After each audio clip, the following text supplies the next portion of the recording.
When a Hafiz-e-Quran girl set the Quran on fire while sitting on a donkey, what miracle unfolded? My dear friends, in this vast field, people had gathered solely to witness what she was about to do and what would be the outcome. Everyone was skeptical that she would actually go through with it. When I first heard about it, I was shocked. I was well acquainted with her personality, but what I was hearing seemed utterly unbelievable. I was convinced that she wouldn't show up here and that people must have been gathered here for some other purpose. In the scorching heat, people stood like spectators, merely waiting for the show to begin. This announcement had been made by the head of the village, Mahesh Chandra Ji. So it wasn't long before Mahesh Chandra Ji, along with his brothers and a few others, arrived there. People waited in disbelief, wondering when she would arrive and when she would perform all this in front of them. I too had come with my father to witness this. When she appeared, walking from one end of the field, I was stunned and kept looking at her in disbelief. Somewhere deep inside, I felt an unknown happiness, thinking that she had finally gotten tired of her religion and turned against it. All the Hindus standing there were jubilant, celebrating their victory, chanting slogans because, according to them, this girl had realized that her religion wasn't right. That's why, despite being a Hafiz-e-Quran, she was doing all this. On the other hand, the Muslims standing there had expressions of deep sorrow on their faces. Everyone's eyes were eagerly waiting for the moment to unfold in front of them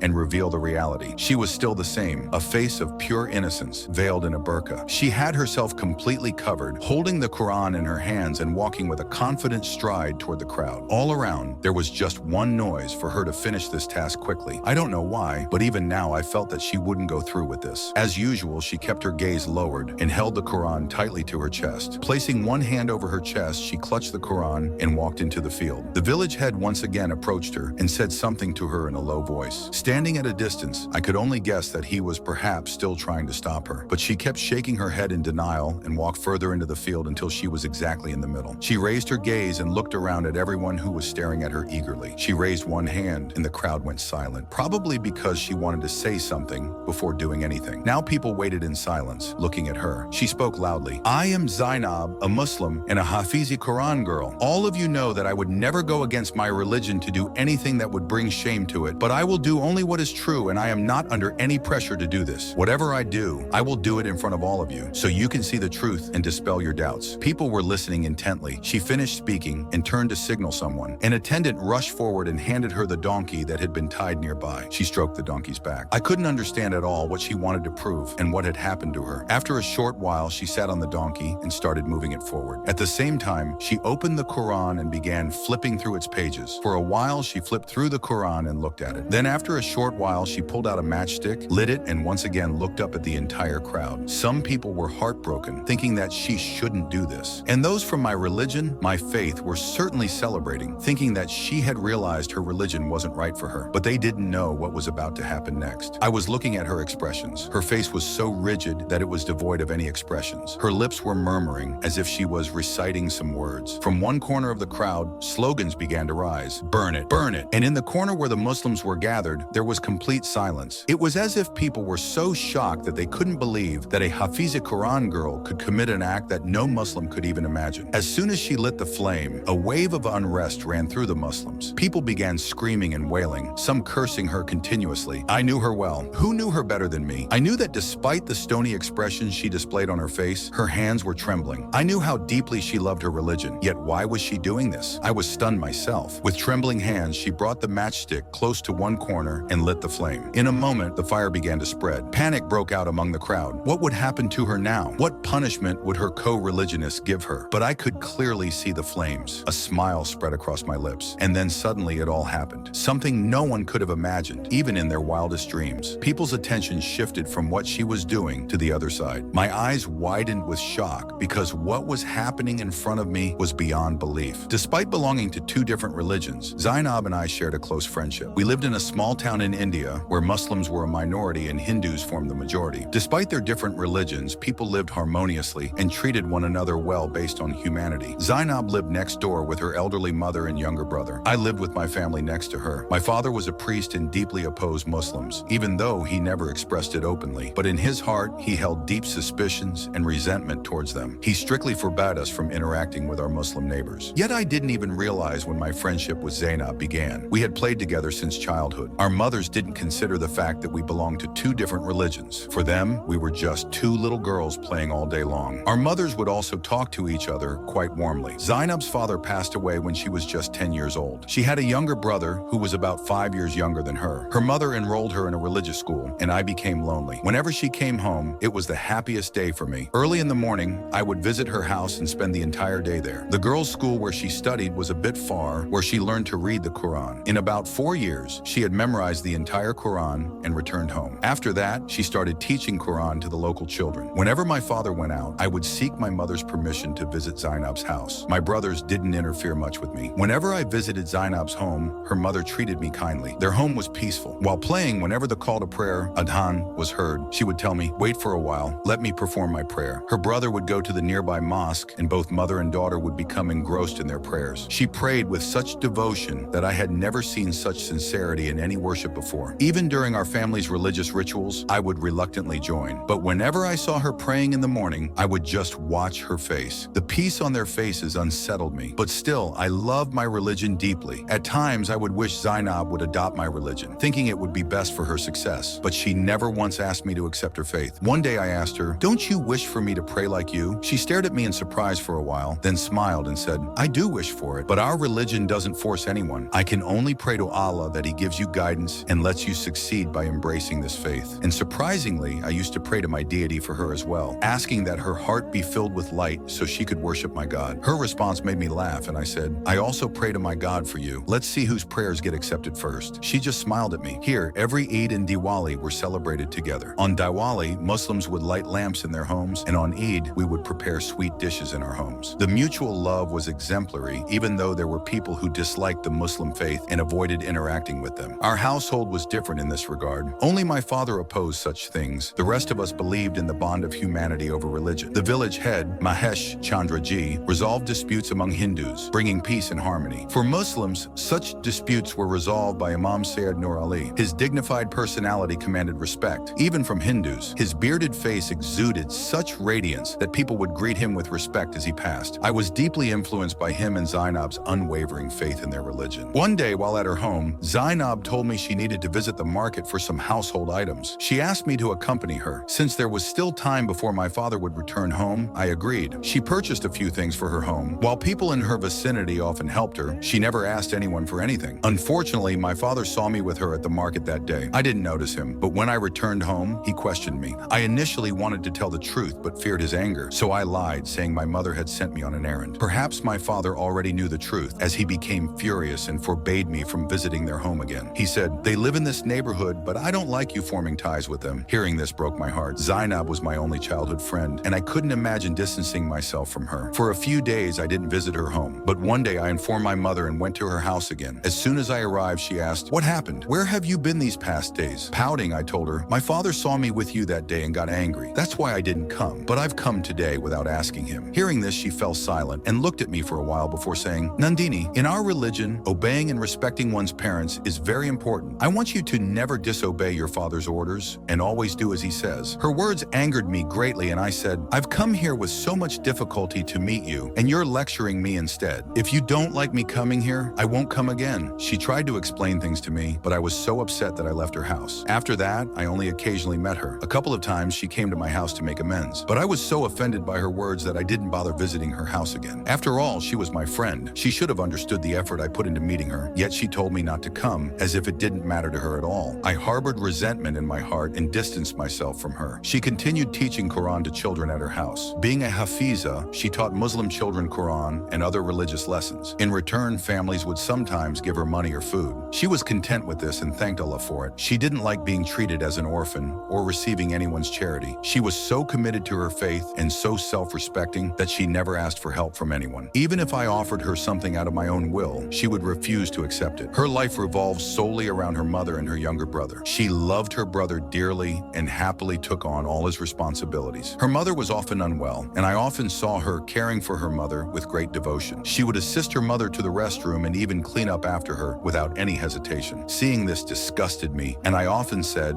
"Doesn't this bother you?" She would smile and reply, "In our religion, serving one's parents brings great rewards. How could I not like this? When I was incapable, she did all these things for me. I can never repay her for all she's done." Her words deeply moved me, making me think, what a beautiful religion this is, which teaches such things. But as soon as such thoughts crossed my mind, I would brush them aside forcefully. carefully, knowing where they might lead. I stayed away from her for a long time, until one day I heard the news of her mother's death. Hearing this, I felt immense sadness. Some distant relatives helped perform the last rites for her mother. Afterwards, she was left completely alone, with only her younger brother for support. Her mother's passing was a massive blow for her. Out of sympathy, I went to her house to offer my condolences. I told her, "I'm truly sorry. Your mother was a wonderful person." And it was true. Her mother had never treated me differently from Zainab. She always considered me her own child and never thought about our different religions. I wondered how they had such firm faith in their religion that they weren't afraid someone might mislead them. Meanwhile, our parents constantly feared we might be led astray from our religion. That day, Zainab was crying profusely. Her mother had been her last source of support, and now she and her brother were entirely alone. I tried to console her, saying, "Doesn't your God know your mother was your last source of support? He should have shown mercy on you." Through her tear-filled eyes, she looked at me and said, "She was a trust from Allah. Every person in this world is entrusted to us by God. He blesses us with these precious relationships, not for us to claim ownership of them permanently, but to return them when He wills. Perhaps He loved my mother more than I did, so He called her back to keep her happy with Him. I will remain patient and pray for my parents' forgiveness." I was stunned by the strength of her faith. As a gesture of sympathy, I visited her house a couple of times afterward. Each time I found her engrossed in reciting the Quran. The walls of our houses were shared, and sometimes I would peek over the wall to see her. Despite my lingering resentment, she tried multiple times to mend things between us. Whenever I looked over the wall, I would see her wrapped in a scarf, beautifully reciting the Quran. After reciting, she would kiss the Quran and hold it close to her heart. Her devotion amazed me. Her faith was unshakable, and her trust in Allah was unwavering. After that, the incident that occurred today truly sent shivers down my spine. The girl who had such unshakable faith in God was about to commit an act no one could have imagined. Everyone in the neighborhood knew the truth about her. Everyone was aware of how deeply she loved her faith, her religious teachings, the Quran, and her prayers. They knew how much she trusted God, and even after losing everything, she had never once expressed any ingratitude. How then could she commit such a grave act today? Every person's eyes were filled with questions. Some were staring at her in shock, while a few troublemakers were rejoicing, as if their long-held wish was finally coming true. Even her younger brother, standing in the crowd, was watching her with a mix of innocence and shock. Occasionally, he would wave his hands, crying, as if to stop her, but then he would fall silent, simply watching her. I knew there must be a deep secret behind this. If she had become disillusioned with her faith, there had to be a reason. But how could I ask her? By now, she was so engrossed in her actions that she seemed oblivious to everything around her. Until yesterday, she had taught Quranic lessons to children, instilling love for Islam and the Quran in their hearts. Even I, despite belonging to another faith, had been captivated by her devotion and acts of worship. And today, she was about to do something that could lead many astray, something that could make those who had started loving Islam turn away from it completely. Unwillingly, a sarcastic smile spread across my lips. The very thing she had cherished with all her heart, she was disowning it today. What must she be going through internally? Yet her eyes were devoid of any expression. No one looking at her could tell if she was remorseful or furious. Finally, she did the unthinkable, something no one could have imagined, even in their wildest dreams. She lit one corner of the Quran's pages on fire, and in an instant, the flames engulfed the entire Quran. Every person could clearly see the rising flames. But despite that, something astonishing happened. She still held the Quran in her hands and kept looking at it. The Muslims standing there were screaming hysterically, as if trying to stop her from continuing the act. The flames continued to rise from the Quran, and that's when it happened. Something that left everyone's eyes wide open in shock. There were about 5 men standing in the crowd, men of influence and status. Suddenly, they began screaming and shouting in agony. Their screams were so loud and horrifying that everyone's attention shifted from Zainab to them. It felt as if the flames from the Quran were consuming their bodies instead. The 5 men thrashed about, clutching at their own bodies as if trying to extinguish the invisible fire. They screamed and writhed on the ground, their cries piercing the silence. Among them were 2 priests, well-known friends of my father, Mahesh Chandraji, and 2 of his younger brothers. Their suffering was so intense that it became unbearable to watch. People were terrified, unsure of what was happening before their very eyes. The flames continued to rise from the Quran, while those men kept writhing on the ground. They rubbed their bodies desperately, crying for help. People tried to move closer to help them, but the men's condition only worsened, and the flames kept intensifying. Suddenly, Mahesh Chandra somehow managed to stand up. He folded his hands in a gesture of apology, signaling towards Zainab. The crowd was stunned and bewildered. On one side was Zainab, standing in the middle of the field with the burning Quran in her hands. On the other side were these men writhing in agony. What was the mystery behind this? Everyone's eyes were wide with fear and confusion. Their relatives and close ones were trying to help them, but it was too late. The men succumbed to their pain and died died right there. Just as their souls departed, the flames from the Quran disappeared as well. Zainab once again kissed the Quran with her characteristic reverence, held it close to her chest, and knelt down on her knees. People alternated between staring at her and at the lifeless bodies of the 5 men. Some Hindus, enraged, rushed toward her, claiming this was some sort of witchcraft or spell she had used, which caused the death of these 5 men. But before they could get to her, some Muslims formed a protective circle around her. After some arguments and minor scuffles, everyone began to leave for their homes. But the question lingered in everyone's minds. The question lingered in everyone's minds as if every person was desperate to uncover the truth. We also returned home, but no one could believe what they had witnessed. Everyone was busy speculating and making assumptions. As soon as I entered the house, my father, enraged, began scolding again. Pointing at me, he said, "Did you see with your own eyes how that cunning girl used trickery to cause us so much harm?" According to my father, it was all part of some elaborate scheme, a ploy to make us look bad and glorify her religion. He continued cursing Zainab and loudly debating the matter. I quietly went inside. I knew I could become the target of his anger again, but my mind was completely numb. I knew her well enough to say with certainty that she wasn't a cunning girl capable of such deception. But the question remained, why had she done this? And if she did, then how did those men die? For 2 days, everyone was in a strange state of disbelief, trying to uncover the truth behind the incident. But no one had any answers. A new conflict arose between the Muslims and Hindus in the village. Although religious disputes had never erupted before, this incident ignited a never-ending feud. The families of the 5 deceased men demanded justice, vowing to bury Zainab alive for what she had done. But the Muslims refused to hand her over, saying it was a matter of their honor and dignity. I wished my father would allow me to visit her house just once, so I could ask her the truth behind what had happened. Why had she committed such an act? And if she was so devoted to her religion, why had she desecrated the Quran? And if she had done it, why did it result in the deaths of those men? For 2 days, doubts and uncertainties consumed me, but my father strictly forbade me from going near her house. He said, "That girl is dangerous. I don't want you going to her house again. Who knows what harm she might cause?" Even my mother, who had witnessed everything herself, was so frightened that she also forbade me. She told me, "I won't take any risks without your father's permission. You saw with your own eyes what that girl did yesterday, and now you want to go to her house again?" She continued, "Your father was right all along. We should have no ties with those people because they are not like us." I was helpless because I knew that even after much pleading, they wouldn't let me visit her house. But the mystery was eating away at me. I was desperate to uncover the truth. That night, my father came in with some news that shocked everyone again. Nur Ali, the Muslim leader, had made an announcement. The following morning, Zainab would reveal the truth to everyone in the same field. He invited anyone who wanted to uncover the reality to come to the field, and if the girl turned out to be lying or deceiving, she would be punished, and the punishment would be decided by the families of the 5 deceased men. Deep inside, I felt a strange sense of relief. I was confident that whatever Zainab said the next day would be the absolute truth. I had never known her to lie, but my family was once again filled with worry. They feared she might stage another drama, one that would once again harm the Hindus. There was no choice but to wait and see. I spent the entire night awake, unable to sleep. I didn't know what kind of storm awaited us in the morning. By morning, people began gathering in the field again, but this time, the crowd was fearful. They didn't know what might happen. Gradually, the field filled with people. I was there with my mother and brothers. People were exchanging curious glances, desperate to uncover the truth. On one side stood the Hindus, gathered together, and on the other side, the Muslims. Nur Ali arrived and addressed the crowd with a greeting of peace. People looked at him with questions in their eyes. He began, "The incident that occurred a few days ago, you all witnessed it with your own eyes. There's no doubt that the Quran is a guide for humanity and a sacred book for Muslims. No one could even think of disrespecting it. Yet in front of all of you, this Hafizi Quran girl sat on a donkey and set fire to the Quran. As a result, 5 Hindu men lost their lives in an excruciatingly painful manner. We all know how severe and horrifying their deaths were. Today, I present this daughter of mine before you. She will share the truth about what happened. If, after hearing her, you believe she is lying or deceiving you, then whatever punishment you choose will be the same punishment we impose upon her as well." With that, he stepped aside and sat down. Zainab walked forward with confidence and stood in the middle of the crowd. She appeared just as composed and self-assured as before. Her eyes were stern and she was fully covered. She greeted the crowd with peace and stood in the same spot where Nur Ali had stood moments earlier. She began, "I am a Hafizi Quran girl. I have memorized the Quran in its entirety. Whatever I say today, I say with God as my witness. There will not be a shred of falsehood in my words." People listened intently to her tone so confident and strong that it left no room for doubt. She continued, "A few days ago, as usual, children came to my house to learn the Quran. Among them was Mahesh Chandra's daughter. As I began teaching other children, she sat quietly, listening closely. The next day, she came again. I thought of her as just a child, and in my home, Every child is a student and a guest. I swear by God, I never taught her anything, nor did I encourage her in any way. I don't know where she learned it from, but that evening, while eating with her family, she recited Bismillahir-Rahman-Ir-Rahim. This left her family stunned and terrified. The next day, they sent me a threatening message, telling me to stop teaching the Quran in this neighborhood, claiming I was misleading people. This was the first time I had received such a threat from a Hindu family. I ignored it and continued teaching the Quran, placing my trust in God. 2 days later, my younger brother didn't return home in the evening. Worried, I waited, but he didn't come back. I wore my veil and went out, searching for him in every place he could be, but no one had any information about him. Then I received another message warning me that if I didn't stop teaching the Quran, they wouldn't return my brother. My younger brother was my last source of support. Every human is obligated to save another's life. In exchange for my brother's safety, they made a demand I could never have imagined. They told me that the next morning, in front of everyone in the field, I had to set fire to the Quran, and if I refused, they would kill my innocent brother. That night was nothing short of a nightmare for me. I spent the entire night praying on the prayer mat, weeping and placing my trust in God. As she said this, tears began to fall from her eyes, soaking into her veil, but her voice didn't waver. She continued, I prayed the entire night, asking God for his protection. I told him, my brother is in your care. He is my last hope, and I will do this to save his life. But protecting your word, your Quran, is your responsibility. I leave this matter in your hands. I wished for death so I wouldn't have to do this, but my prayers were answered in a way I could never have imagined. The next morning, I followed their conditions. In front of everyone, I lit the fire to the Quran, but instead of the Quran burning, the flames engulfed their bodies instead. God punished them, burning them alive. She paused for a moment, wiping her tears. I knew my brother was standing somewhere in the crowd. They had promised that if I did anything wrong, they would kill him right there. I had no choice but to do what they demanded, but God intervened. I am telling you the truth, every word of it. The crowd was silent, stunned by her words. No one could believe what they had just heard. At that moment, one of Mahesh Chandra's servants stood up and confirmed that everything Zainab had said was true. For many, this incident became a miracle. It was something they had witnessed with their own eyes. This event, this display of divine justice, guided many people, including myself, toward the truth. My father, once a staunch Hindu priest, now prays and weeps silently on the prayer mat. When he recites the Quran, his face, adorned with a light beard, is soaked with tears. When I cover myself in a hijab and begin reciting the Quran, I pause at this verse. Your Lord has not forsaken you, nor is he displeased with you. Surely what comes after will be better for you than what came before. And I have tested it. Indeed, the Quran and Islam are the true path to salvation.